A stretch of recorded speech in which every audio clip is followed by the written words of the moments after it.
Have you read the book, The Psychology of Money, out of curiosity? I don't think I have. Right now, I'm trying to grind through some of the classics. So I'm reading, oh my gosh, I read Carnegie's How to Win Friends and Influence Others. So then I moved on to, oh my God, Not Think and Grow Rich. I did Rich Dad, Poor Dad, but no, I'm reading one that was written like in the 1930s or the 1940s. I think it's like How to Think and Grow Rich is what I'm reading. Yeah, Think, Grow Rich. I'm going through a phase where I'm doing all the classics, but I am ready for some new book recommendations. Like the greatest salesman and the richest man in Babylon. I love Richest Man in Babylon. So the reason I bring up the psychology of money is because you and I sounds like the same age, and I'll be 49 this year, so I'm 48. Okay. And I had a couple pretty big events throughout my career and not just my career. I mean, this goes all the way back to my childhood, right? Like we have experiences in our childhood that impact the way that we think about money. But what's interesting, like you and I, we were like when the crash happened, I was 30, 28, 29, 30, thinking that I was on top of the world because every year had been better than the last. I started in 97, it crashed in 07. So I got 10 years of thinking everything is magnificent in the mortgage industry, and I'm buying real estate. I got multiple houses, and then the thing crashed, right? So now the way I think about money is completely different because like you, it wasn't until like 2010 and it started picking back up, and then so on and so forth. And you get yourself to a place where you feel like you're a little bit stable. Then COVID happens and just gave a blessing to so many of us in this industry. But see, if you started in this industry after the crash, like you haven't really experienced that same thing that like Owen and I went through, that Dustin and I went through, that gives us that thought process of saving and the mindset around it, right? And being prepared for what could come in the next 5 years. So it's almost like you have to be coached by someone to say, hey, this hasn't happened to you yet, but let me give you the feeling of what that would have been like so that you can prepare for that.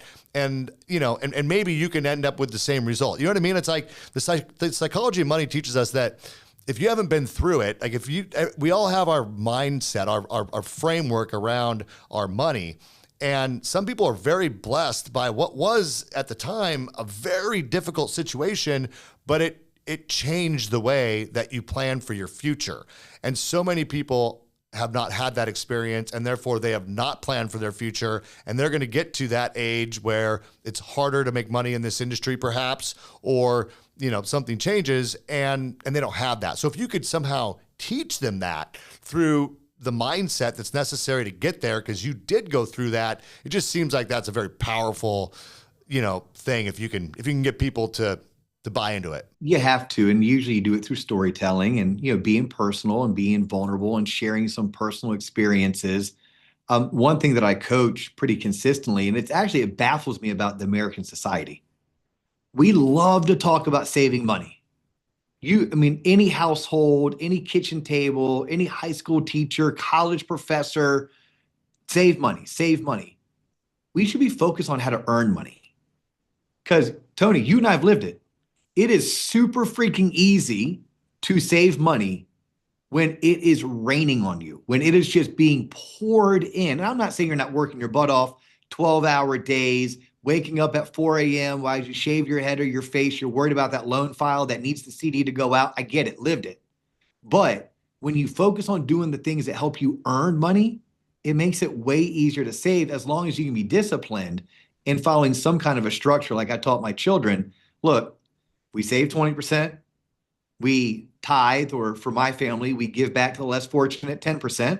If you're a business operator, you invest 10% back in, and the rest is what you live your lifestyle on. And then if you're a weirdo like me, I fell in love with saving and investing. So 20% many years wasn't enough. The past 4 years, no, that's all I could do, right? Because you said COVID gave us a blessing, and they did, but COVID also front-loaded a lot of my income into the first 2 years of a decade. So I'm still ahead. I'm still doing really well, but holy cow, I kind of want to go back to, can we just look at what it was like 14 through 19? Yeah. 14 through 19. I'm not trying to be greedy, but just give me those years back. they're a little bit more consistent, a little bit more predictable. And I made more money each year, 14 through 19, than I did 22 through 25. But I don't know how long it's going to be until I touch 2020 and 2021 again. Well, I don't know that we ever hit 2020, 2021 again. And, that's okay because that's like the unicorn years. But I will say that I do feel like, looking at 25 to 26 and where 27, 28 is going to be, I think that we kind of are back to that. I think that's the good news is we can look back at the last 3.5 years. And I think we can say, at least I'm going to say, that that's behind us. Because I do feel like we're in a more normal market. I mean, you look at the inventory is more normal. Interest rates are, not great. Today was not a good day as we're recording this, but it does feel like we're moving closer to normal. And so I'd like to think that 26 through whatever the next, let's say 5 years can be normalized. But if you don't, the one thing that you nailed it with I don't think robots are going to take our jobs in 5 years. I don't think you think that either. But there are a lot of people.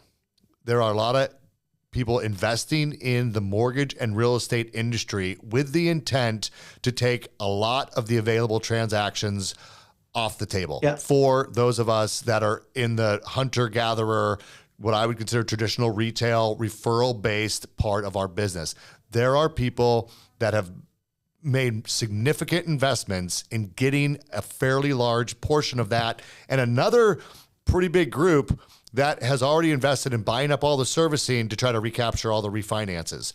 So if you don't think those things are just done, like that has happened, they've already made the investments to try to come after your past clients and your future clients, and they're not robots. They're just big companies that are leveraging technology, and they think that they can capture more of that. So make yourself better as a loan officer to keep that from happening. And I think if you do that in the next 5 years, you're going to be fine. I don't think loan officers are going anywhere, but take on the mindset, like Dustin said, take on the mindset that it could be gone in 5 years, and it will make you better today. Like that, I agree with 100%.